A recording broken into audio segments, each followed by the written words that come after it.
حضرت ابو شریح خزائی رضی اللہ تعالیٰ عنہ سے روایت ہے، نبی صلی اللہ علیہ وآلہ وسلم نے فرمایا، جو شخص اللہ پر اور اس کے رسول پر ایمان رکھتا ہے اسے چاہیے کہ اپنے مہمان کی عزت کرے، اور اس کی واجب مہمانی ایک دن رات ہے۔ مہمان کے لیے اپنے دوست میزبان کے ہاں اتنا عرصہ ٹھہرے رہنا جائز نہیں کہ وہ میزبان تنگی محسوس کرے۔ مہمانی کی مسنون حد 3 دن تک ہے۔ 3 دن کے بعد وہ جو کچھ اس پر خرچ کرتا ہے وہ صدقہ ہے۔ سنن ابن ماجہ حدیث نمبر 3675۔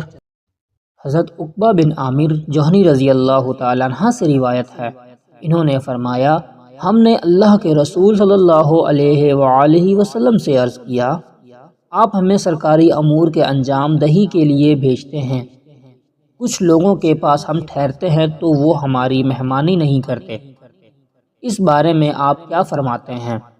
رسول اللہ صلی اللہ علیہ وآلہ وسلم نے ہم سے فرمایا، جب تم کچھ لوگوں کے پاس ان کی بستی میں ٹھہرو اور وہ تمہارے لیے وہ کچھ مہیا کریں جو مہمان کے لیے ہونا چاہیے تو ان سے قبول کر لو، اور اگر وہ ایسا نہ کریں تو ان سے مہمان کا وہ حق وصول کرو جو انہیں چاہیے تھا کہ پیش کرتے۔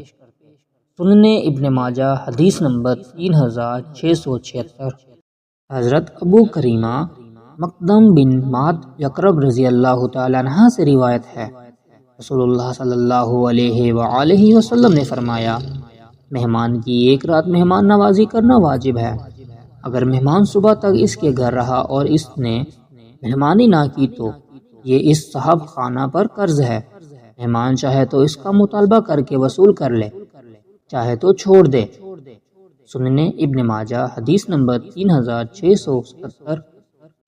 حضرت ابو ہریرہ رضی اللہ تعالیٰ عنہ سے روایت ہے، رسول اللہ صلی اللہ علیہ وآلہ وسلم نے فرمایا، اے اللہ، میں لوگوں کو 2 کمزوروں، یتیم اور عورت کی حق تلفی کرنا تاکید کے ساتھ حرام ٹھہراتا ہوں۔